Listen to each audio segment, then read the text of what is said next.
have a rendezvous with death. We'll preserve the last best hope of man on earth, or we'll sentence them to take the last step into 1,000 years of darkness. No fear. No political correctness. No wokeism. You're listening to Underground USA. Thanks for listening, downloading, and sharing. My name is Frank Salvato. You can find all we do at undergroundusa.com. Well, the election's over, and my stock in U-Haul hasn't gone up any. I mean, come on, man. I thought the entirety of the caustic left glitterati promised the American people, their fans included, that they were going to leave the country if Donald Trump won the 2024 election. Jimmy, what are you doing? I'm packing. Packing?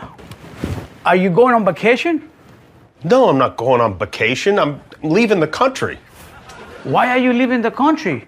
I can't stay for another 4 years of this. Who knows what he's going to do? Who? Donald Trump? Yes, Donald Trump. You've heard him. He said he has a list of enemies. You think I'm not on that list? Jimmy, calm down. You're acting like a stupid little baby. I'm sorry. No! Why? I swear to God, if you idiots elect that demented man, I will burn this whole f***ing place to the ground. You voted for a racist, a rapist, a dictator. You voted for a bully, a bigot, and a narcissist. Even the Germans tried to warn us, but you didn't listen. You didn't listen to the historians, the psychologists, the educators, and the intellectuals. Of course not, because Dictatorship 101 is to convince you to distrust the media, the educated, and to create an us versus them mentality. I can't believe Trump's actually going to win this f***ing thing. Oh, Jesus Christ, I'm so f***ed up. God damn it! What the hell? You cannot be serious. How did I wake up to this garbage as my president? That's right, garbage. I went to bed last night and she was ahead. I woke up to this freaking nightmare. Donald Trump? How? Does America have this many Nazi, Hitler following pieces of trash? Cher, a jaded elitist, said she'd leave the planet if Donald Trump were elected again, and more recently mentioned she'd leave the country. The comedic has-been and member of the View coven, Whoopi Goldberg, has threatened twice to leave the U.S. if Trump became president, although she later walked back those declarations because, hey, nobody recognizes her as famous anywhere else in the world. Where would she go? Miley Cyrus, who so nauseatingly donated the twerk as art form to the American petri dish of inanity, initially declared she would move out of the country if Trump won in 2016. I guess she's still waiting for the bellhop to load her luggage. Barbra Streisand, who hasn't done anything but shake down her sycophant buddies for $1,000 concert tickets for decades, suggested she'd move to Canada or Australia if Trump returned to power. LeBron James, J-Lo, Robert De Niro, Ben Stiller, who? Tom Hanks, Billie Eilish, Taylor Swift, Stephen King, Julia Roberts, and George Clooney, who both voiced commercials for Harris, with Roberts voicing the lie to your husband about who you vote for commercial. Meryl Streep, Kevin Spacey, Rosie O'Donnell, Lady Gaga, Sharon Stone, Lena Dunham, who again? The list goes on and on. Elitist megalomaniacs so caught up in their own self-importance that they believe people actually give a shit whether they exist in the United States as citizens or not. Did they really believe that the threat of leaving the country would change someone's vote? Is their narcissism and detachment from reality that extreme? Are they that out of touch with reality? I mean, what does their existence on U.S. soil provide everyday Americans anyway? Is their leaving the country going to deprive us all of something critical in our lives? Will our nation suffer because they have expatriated? Were we all supposed to shriek in terror at the notion of America without J-Lo or Lady Gaga? Without Whoopi Karen Johnson Goldberg? Boy, isn't Karen appropriate in that case? Or Cher? To this gaggle of narcissistic glitterati. Nobody gives a shit whether you're here or not. What you do isn't that important to our daily lives. You're not here half the time anyway, and people manage to have fulfilling and fruitful lives without the blessings of your egotism and look-at-me neediness. Do us all a favor and stop talking about it. Stop announcing it as if it's some once-in-a-lifetime world premiere event, and just pack up and get the fuck out. Leave already. Be gone. Vanish. I at least give Ellen DeGeneres and Portia Rossi credit for actually leaving after making their declaration. But that won't stop them from selling their wares to the American people, so it really doesn't matter whether they live here or not. But hey, maybe that's exactly what these egotistical, self-centered maniacs need. A shot of reality. We in the United States, and anyone who spent any time overseas can attest to this, exist under the protections of the Bill of Rights. Not all free countries of the Western world have those protections, although some give it a good shot, I'll give them that. Even those who break the law have better protections in the United States than in other Western nations, and definitely have better protections than in non-Western nations worldwide. Just ask any American who's had run-ins with law enforcement in a foreign country. Truth be told, the people we really can't do without in our daily lives are those who don't obsess about fame, importance, and the spotlight. While we can do without Robert De Niro and Meryl Streep, we cannot exist safely without firefighters, paramedics, or police officers. While we can go about our daily lives without Ben Stiller or Rosie O'Donnell, shaved head or not, we cannot function comfortably without sanitation workers, plumbers, electricians, or carpenters. These are the people who we need in our lives, especially if one isn't completely self-sufficient, not the ego-bloated narcissists of the elitist coddled class. So why should we give a baboon's red ass what the pompous glitterati think about politics or anything else for that matter? Let's face it, a has-been millionaire comedian with a caustic attitude telling you who you have to hate every day doesn't amount to much when your goal is to put a roof over your family's heads and food on the table. Their egotistical demands aren't worth much when you have to make real-life decisions for the future, for your children's future, or the care of an elderly parent. Joy Behar's inane and intellectually stunted diatribes of agree with me or you're a racist hate-mongering each weekday adds nothing to anyone's life but division and conflict. And quite frankly, it's hard to understand why she's even on the show. I mean, can you remember even one piece of comedy she ever created? What the hell is she famous for besides being a loudmouth, uninformed, opinionated buffoon? She certainly isn't in the league of Robin Williams, Jerry Seinfeld, or Gilda Radner. Hell, she isn't even in the same league as Marge Simpson or Lois Griffin, and they're fictional. No, celebrities' opinions are worth about as much as a piece of used toilet paper, and it can be argued that the used toilet paper gives off less of a foul odor. No actor is going to come to your house to save you and your children at 3 a.m. because your house caught fire in the middle of the night. No sports figure is going to put his life on the line by drawing down on a criminal who's trying to rob you at gunpoint.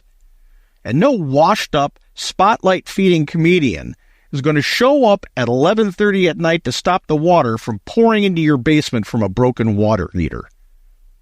Are there good and conscientious actors and actresses, comedians, sports figures, and other celebrities? You bet there are. But they don't try to manipulate you into thinking a certain way by abusing their popularity. They don't try to bully you ideologically just to falsely self-aggrandize themselves as superior to all of us little people out here in audience land. Appreciate those who do the tough, dangerous, and thankless jobs that we need them to do every day. those first responders, public workers, and tradesmen who make our lives fundamentally better. Not some bi-coastal elitist jagoff who demands his prosciutto be rolled into flowers and planted in a cantaloupe garden in the green room. These assholes pretend and muse for a living. And quite frankly, given the quality of the products they've been producing lately, are grotesquely overpaid and exist above their true societal station. So to Robert, Whoopi, Cher, Babs, and the rest of you overblown has-been glitterati assholes who think we give a rat's ass that you're threatening to leave the country because of an election, hear this loud and clear. Get the fuck out, and don't let the door hit you in the ass on the way out. We'll be just fine. Oh, and leave your citizenships at the door. Let's see how many are willing to do that. I'm betting not a single one. When we come back, our segment on America's Third Watch broadcast nationally from our flagship station, WGUL AM 930 and FM 93.7 in Tampa, Florida. You're listening to Underground USA. Our federal government has been co-opted by the globalist sycophants of the deep state bureaucracy. At every turn, this bureaucracy expands its power over both the American people and the states in which they live. The framers knew corruptible men would one day bastardize their elected authorities and attempt to centralize government in Washington, D.C. That's why they gave us the 9th and 10th Amendments. That's why they left standing the tool of nullification. In his book, Nullification, The Case for Decentralizing the Federal Government, Frank Salvato lays out how states can claw back their constitutionally mandated powers from the overreach of the federal government, doing so in a manner that prevents a second bloody civil war. Get your copy of Nullification, The Case for Decentralizing the Federal Government. Available on Amazon.com in Kindle form and paperback. News, insight, passion. AM 930, The Answer.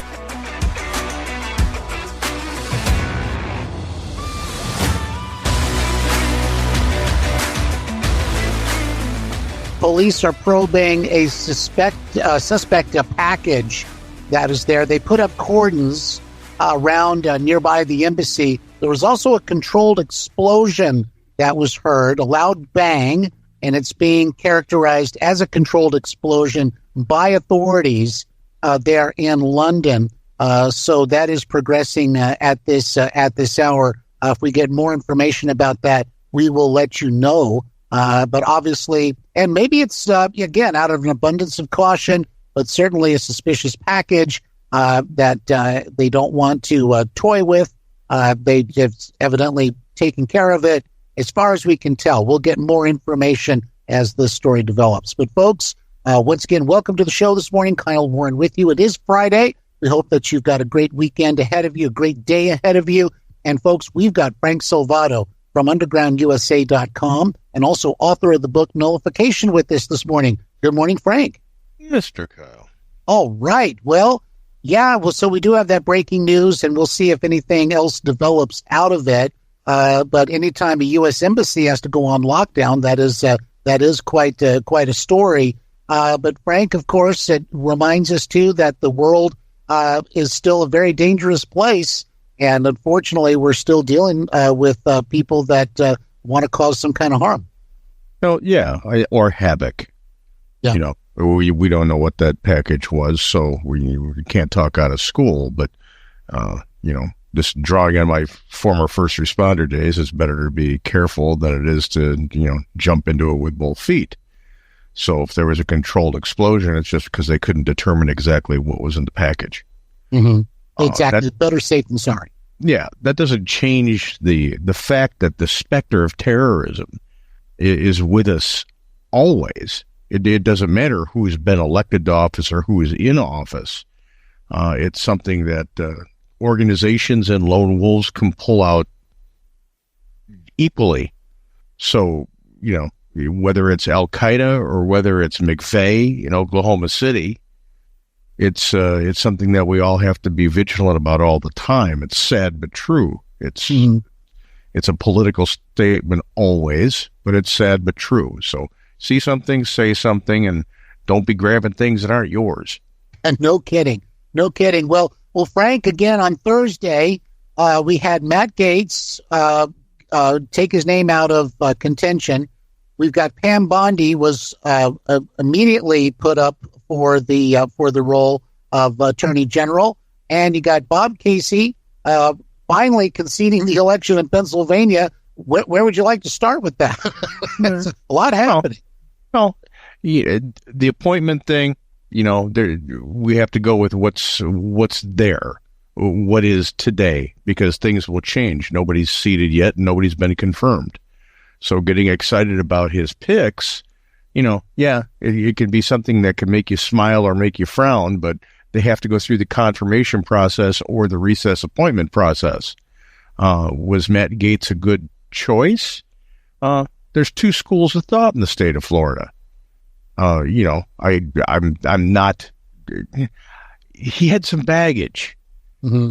The guy had some baggage, and the fact that he was nominated in the first place is kind of it's a quiz. It's why would you go with somebody so untested at that level? So I don't want to disparage the guy. Yeah, I'm actually live in his district. He's represented us well. But as far as Attorney General, there were better people to be picked. Pam Bondi had statewide experience, and she is a Trump friend and associate. She defended him before and won. Mm-hmm. So I'm curious that she wasn't the first choice. But we'll never know how the sausage is made, and we don't know whether the appointment was on purpose for Gaetz, whether it was genuine or whether it was deception. And I say that for one reason. The media just got agita over Matt Gaetz. As soon as they heard Matt Gaetz, that was all they could report about. That's all they could talk about.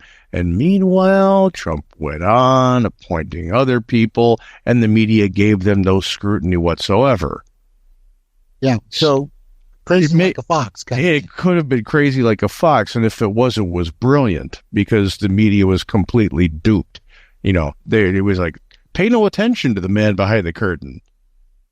So yeah, it was. If that was intentional, then it was a brilliant move. And since there have been very few stumbles by the Trump team to date in this round, I would have to err on that side.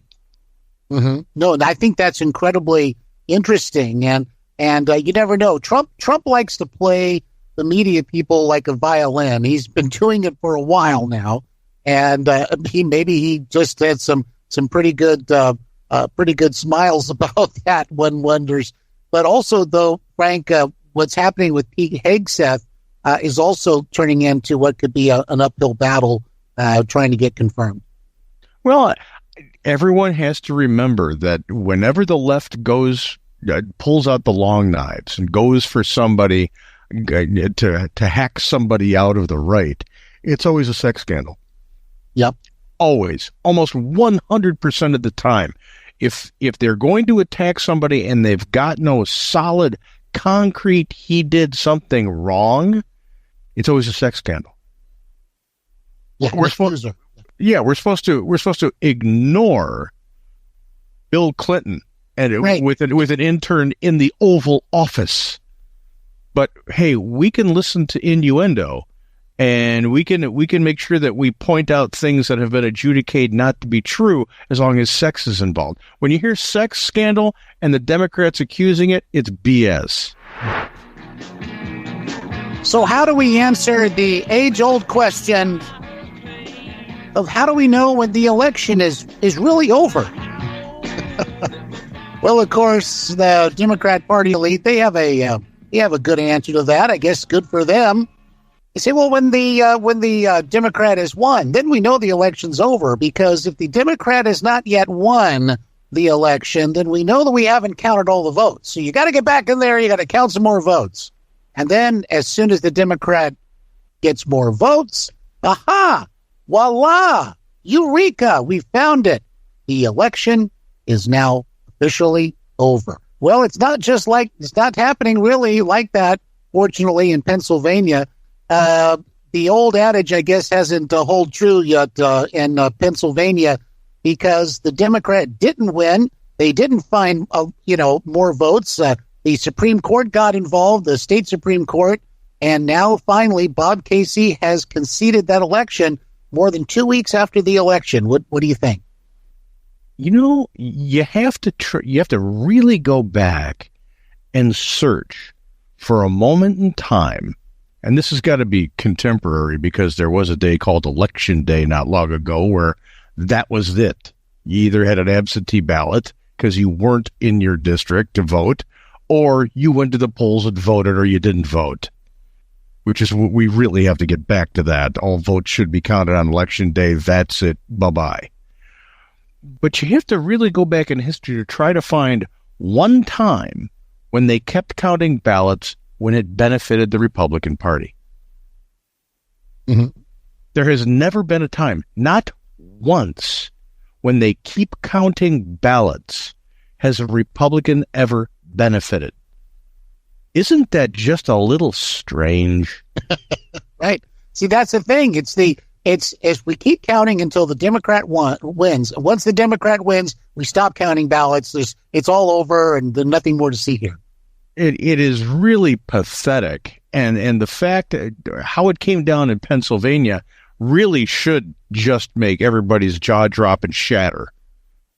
That one of the three people who is sworn to protect election integrity and election law said, well, court precedent doesn't really mean anything. People break the law every single day, so I'm going to keep counting.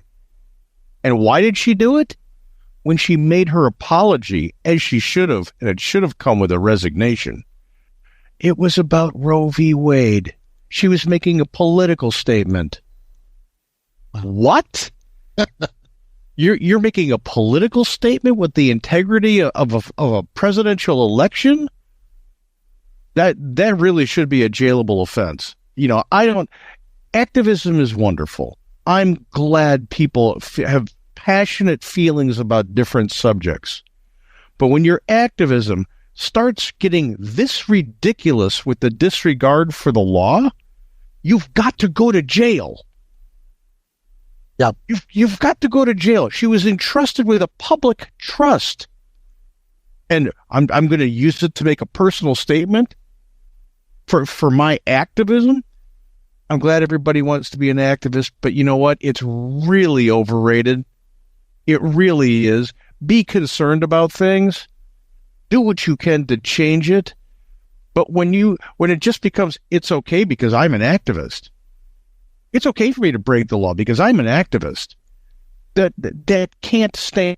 And we've gotten really complacent with it. Oh yeah, Minneapolis. Wasn't that a statement? Wasn't it a political statement when they set that city on fire? Mm-hmm. Oh yeah. Political statement in Portland and Seattle and LA and Chicago and New York. We're going to riot. We're going to loot. It's a political statement. We got to move that line back to a common sense place, because this is ridiculous. Now we can't even be sure our elections are on the up and up because some jerk wants to make a political statement. No. Yeah. And the fact that Bob Casey and Josh Shapiro allowed this to go on as long as it did, both of them should resign. I'm glad Casey lost. Good. The fact that he was supportive of this measure it shows that he's a greed merchant of the deep state. But Josh Shapiro, your governor was okay with this for how long? That puts him in the category of Tim Walz. Yeah, no kidding. And again, this, the whole idea of being an election denier, where was the media, stomping on him, saying, how dare you say that, the election, wasn't the way it's been called right now. Where's that? I mean, obviously, if it was a Republican, they'd be doing it. Absolutely complicit. Absolutely complicit. In 2000, when George Bush and his team wanted to say, you know what? These are spoiled ballots. As the election was taking place, the election judges said they were spoiled ballots. And Al Gore's team said, you've got to keep counting. And every court decision that said you got to stop, the media was out of its mind. You can't do this. Hanging Chad. And now you have a Supreme Court that had ruled, you got to stop counting. You must stop counting. You are violating your own election law. And she just goes, I'm going to keep counting. And it turns out to be a political statement. And this isn't constant front page news. A county election official is holding the presidential election at bay for a political statement. Mainstream media is dead. Their integrity and their credibility shot. I don't know why anybody listens to them anymore. And it's evidence that people are starting to wake up about this with the ratings that are happening at CNN and MSNBC. They are in the tank. Yep. That's MSNBC almost down 80%, CNN down 50%. Good. Die already. Well, Joe and Mika, they had to go to Mar-a-Lago. I'm sure they were sent there because they're trying to stem that flow at this point. But gosh golly gee whiz, I mean, once you said all the things you said about Donald Trump, and now suddenly, and there's been a shift. We had a great caller earlier, Frank, talking about, there's been a shift here, where Donald Trump is becoming cool and everybody is kind of gravitating toward him, generally speaking. And these networks that were doing everything, calling him Hitler and whatnot, or these operatives, they just have really messed things up for themselves.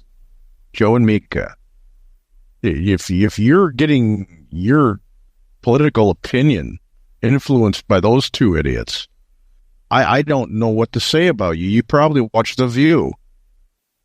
These were the same people that one day, and this is within a 24-hour period, Joe Biden is sharp as a tack. And then, well, we got to get rid of him. He's obviously in cognitive decline. They'll say whatever it is that gets people to listen for 3 more seconds. They've got no credibility. They never tell the truth. It's always for self-opportunistic purposes. It shows like Joe and Mika, they serve no purpose but to create the echo chamber that people who live in a fantasy land, they justify their existence. That's what The View is, too. 5 inconsequential people. I think it's 5. I've never seen the program. I've heard clips of it on other shows, and I can't stomach thinking about listening to it. But 5 inconsequential people, mostly washed-up comedians, sitting there shooting their mouths off about something they've never engaged in professionally in their lives? Well, shut up. Well, Joey Behar said that people can trust their show because everything they say is fact-checked by ABC News.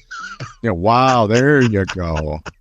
There you go. That's a testimony in truth-telling. And Joy Behar, one of the most caustic people in the public sphere. And really, I want you to tell me right now, what is Joy Behar famous for except for The View? I have no clue.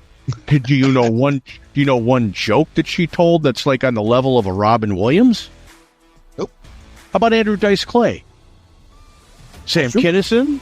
Yeah. Has she ever made crowds laugh at all like an A-list comedian? I don't know. I don't know anything that she's done. So why does she have a contract with The View? Because her agent's good. That's it. You're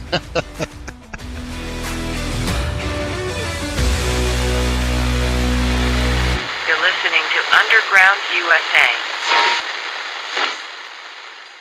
Some people won't give you the real talk on drugs, but it's time we know the facts. Fentanyl is often laced into illicit drugs and used to make fake versions of prescription pills. You can't see it, taste it, or smell it. Suppliers mix fentanyl into their products because it's potent and cheap, and the dealer might not even know. Keep yourself and others safe by knowing the real deal on fentanyl. Get the facts. Go to realdealonfentanyl.com. Nike is constantly political. Why? Cover. Congressional reports suspect Nike used forced labor in China. Religious minorities were ripped from their families, sterilized, sold to factories. Nike made shoes in those same areas. Congress tried to ban Nike's labor practices. Nike fought back with highly paid lobbyists. Rather than hiring Americans, Nike chose China. John Donahoe, Nike. Stop exploiting foreign labor. Serve your customers, not woke politicians. If you like the podcast, please head on over to undergroundusa.com and sign up for our Substack. It brings every new article and podcast straight into your email inbox, circumventing the censors and the fact-checkers of social media. And please know, the top Substacks are chosen for AI-generated search engines based on the number of likes and paid subscriber comments that shows engagement. Liking and commenting are ways to show your support for our work. And as we bear down on the holidays, please remember to talk politics, religion, and current events with your family, friends, colleagues, and associates. It's when we have those conversations, calmly, using facts, and not getting heated about it, that we find out that we have more in common than indifference. When we realize that, the deep state loses its potency in their quest to divide us.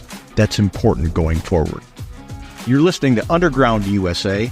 No fear, no wokeism, and no political correctness.